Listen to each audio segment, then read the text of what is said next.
Welcome to the Candle Business Coach Podcast, a show about the craft of candle making and small business. I'm your host, Kirsty Allen, and I'm a candle maker, mum of three, and kindness advocator. Join me as I dive into all things candles and small business and deliver advice and tips to you in episodes every Tuesday and Friday. Are you on the list to get my daily motivation emails? Every day I'll send you a message that is designed to help keep you focused on taking action toward your goals. Sign up using the link in the show notes. This episode is brought to you by the membership for candle makers, the Candle Makers Collective. Becoming a member gives you access to fortnightly online group Q&A coaching sessions to support you, monthly online workshops and trainings to help you grow your business, plus frequent expert guest speakers to inspire and teach you. You'll also have access to an ever-growing resource library with templates, guides, planners, and ebooks. But my favorite aspect of the membership is our exclusive Facebook group for accountability, connection, and support. So if you're looking to take your candle business to the next level and learn more about the membership for candle makers, click the link in the show notes for the Candle Makers Collective.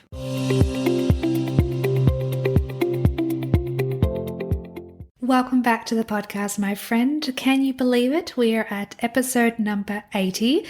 I myself can't believe it. It feels like only yesterday I had the idea of creating this podcast and researching how to actually start a podcast and get my microphone and download all the software and do all the behind the scenes tech before I actually pushed record on the first episode. And here we are in August, the 1st of August, 2023. How many months is that since November last year? Can't remember. Let's count. November, December, January, February, March, April, May, June, July, August. 9 months. 9 months we've been doing the podcast for, which is absolutely incredible. And I just wanted to say a huge thank you for listening to this podcast, not only today's episode, but all the other episodes that I've produced and recorded and edited and uploaded and scheduled and done all the things for and with. And I am just so appreciative of you being here on the journey with me, and hopefully, fingers crossed, that I've been able to add some value to your candle making journey, and also just to be a friendly voice in your ears to say, you can do this, I believe in you, and your goals and dreams are absolutely worthwhile. But with all that said, what I wanted to talk about today in today's episode is the things that I wish I knew before I started my candle business.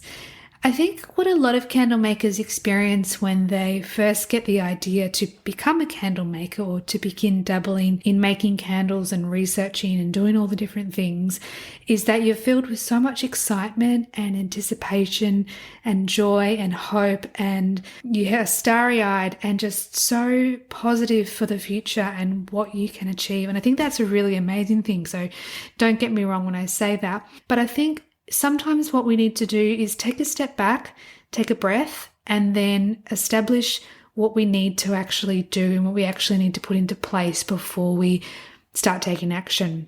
It's great to dive in and feel like you're on top of the world and, you know, the world is your oyster and that everything's working out for you, which it is, but that's a different topic.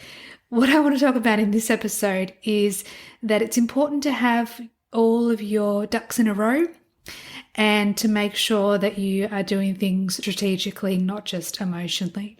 So I wanted to talk through about a dozen or so different points that relate to things that I wish I knew before I started my candle business.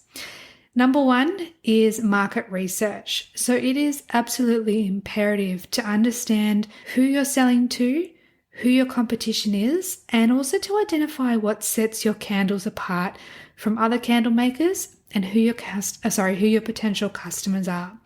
Knowing their preferences, your customers' preferences and pain points will really help you tailor your products and also your marketing strategies as well. So it's really important to do that market research, whether you actually go to markets to see what other candle stalls are in operation and how they present their candles, what scents they offer, what customers are gravitating towards, but also making sure that you're aware of who your customers are, who are the people that you want to be speaking to, who are the people that you want to be selling your products to. Point number 2 is having a business plan.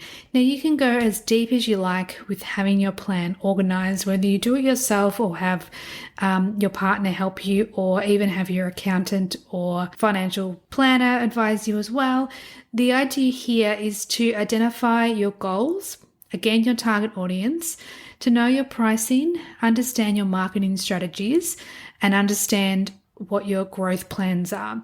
So having a roadmap will help keep you focused. That's something that I didn't do with my business. I didn't actually have a business plan when I first started. I did as time went on, but when I first began, I just went all in and I bought all the fragrance oils and all the different waxes and all the different things because I was just so excited. And then looking back, I can see now if I'd had that business plan and if I'd been a little bit more organized, which normally I quite am organized, but with this I was very keen just to get started and to throw myself into it. But having that organized business plan to begin with would make the process a little bit smoother, and you would actually end up saving money as well because you're buying only what you need, not all the things that you necessarily want. Point number 3 is quality matters. It's really important to invest in high quality materials and ingredients for your candles. So I'm talking wax, I'm talking wicks, and certainly fragrance oil as well. Now, whether you decide to go with a beeswax or 100% soy or a coconut soy or a different soy blend, it's completely up to you. It depends on what candles you want to make, and it also depends on who your target market or who your ideal customers are.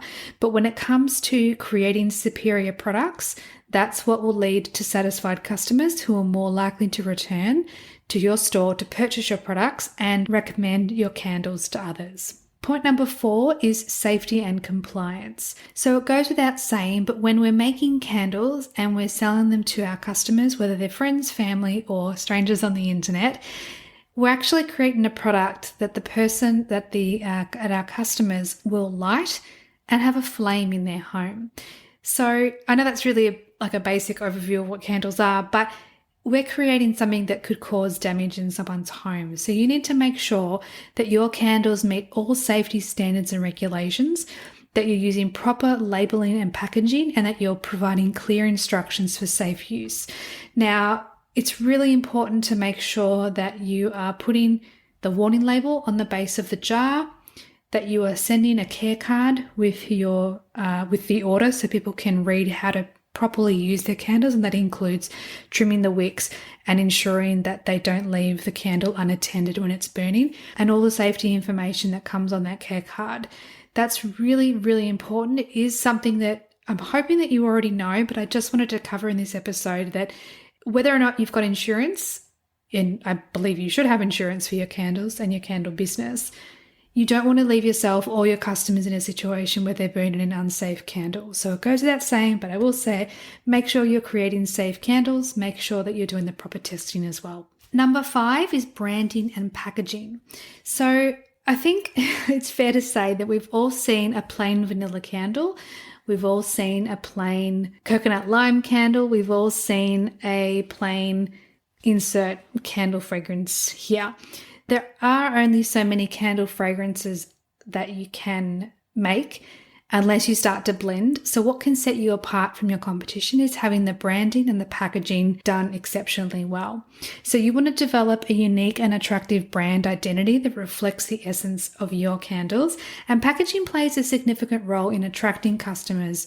So you want to invest in eye-catching and of course eco-friendly packaging. But again, that all comes down to who your target market is and the sort of candles and products that you want to make. The next point is pricing. It's really important to know your cost of goods. I've mentioned this on the podcast many times before, but it does bear repeating. You need to know how much it costs to make each of your candles or each of your products, and then know how much you want to charge retail and also wholesale for those products. It's not about creating a candle that you will sell for $10 because you've seen other candle makers sell their candles for similar sizes for that same price. You need to know what your prices are for making the candle, and then you need to know what your prices are for retail and wholesale. So it's really important to know that before you start setting your pricing. You need to know what your cost of goods is. Something else that I wish I knew before I started making candles is that there are quite a variety of different ways that you can sell your candles. I thought that the only way that you could sell your candles was in person at markets or on my website. But there are actually so many different ways that you can sell your products for, whether you're doing retail or whether you're doing wholesale, whether you're doing collaborations, whether you're selling your products on marketplaces online, or whether you are doing a combination of all of those. So knowing that there are various distribution channels that you can take advantage of is really important. And that's another thing that you'd want to research so that you know the different avenues and the different income streams that you can bring in for your business. The next point is testing and feedback. So before launching, you need to make sure you're conducting your product testing and gathering feedback from friends, family, and potential customers. This can help you fine-tune your candles and identify any issues before they reach the market and before you actually launch your business. It's really important to know how your candles perform for the different size vessels that you're using and the different fragrance oils that you're using, and also unscented as well if you're choosing to create unscented candles. The next thing I wish I knew before I started my candle business is the legal and accounting considerations. So one thing that I wish I had done sooner in my business rather than later is actually speaking to my accountant to set up the right bank accounts and to make sure I was doing everything correctly as per the tax man. So it's really important to know what your financial responsibilities are, making sure that you're obtaining that you're registering your business and getting all the necessary licenses and complying with tax regulations. You can listen to one of my previous episodes with Andrea from Dream Accounting. She and I had a great conversation about all the different things and all the different aspects of making sure that you are setting up your business correct from the get-go. So make sure you check out that episode. The next point is that it's really important to have patience and persistence. Building a successful business takes time and effort. You want to be prepared for different challenges and setbacks and making sure that you're staying persistent in pursuit of your goals.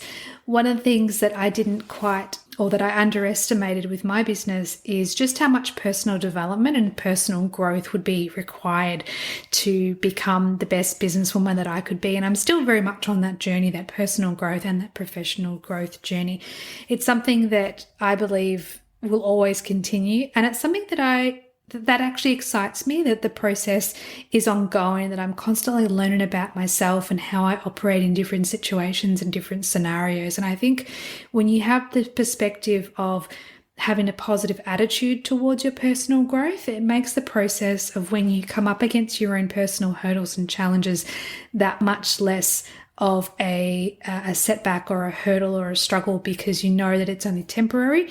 It's not a permanent roadblock. And the last thing that I wish I knew before I started my candle business, but I kind of did know this, is that you need to have passion and you need to be committed. So being passionate about candles is obvious if you're listening to a candle business coach podcast about candles and what you wish you knew before you started your business. But being committed to your business through the ups and the downs, through the roller coaster of the journey, is something that will test a lot of people, and it will be a determining factor in many people not continuing their business. When people come up against hurdles, whether it's personal or professional, there's that moment of when you can think to yourself, am I going to push through this? Am I going to work on this? Am I going to persevere? Or am I going to quit? Am I going to give up? Am I going to say it's all too hard? So when you've got that commitment to your business, commitment to your goals, and commitment to your personal growth in your life, the passion comes, the momentum comes, the motivation comes. And when you come up against those hurdles and challenges, it's a lot easier to push through them and to work through them and to thrive through them as well. Your enthusiasm will shine through your products and will resonate with your customers when you are focused, when you are determined, and when you have a goal in front of you of what you want to achieve for you and your business. Wow, that was an episode that came out of nowhere.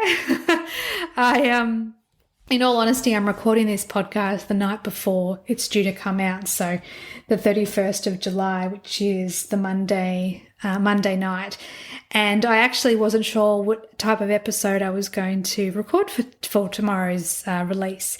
And I thought, I think this is what I want to record, is that the things that I wish I knew before I started my business. But I really wanted this to be, I guess, an episode for those that are on the cusp, rather, of launching their business, and they just want to make sure they've got everything lined up, and they just want to make sure that they've got everything in place before they go live on their website, or until they launch their social media account, or they're so close to finishing the testing process, and they just want to make sure everything's in order. So this episode is for you if that resonates with you. And yeah, I will catch you in the next episode.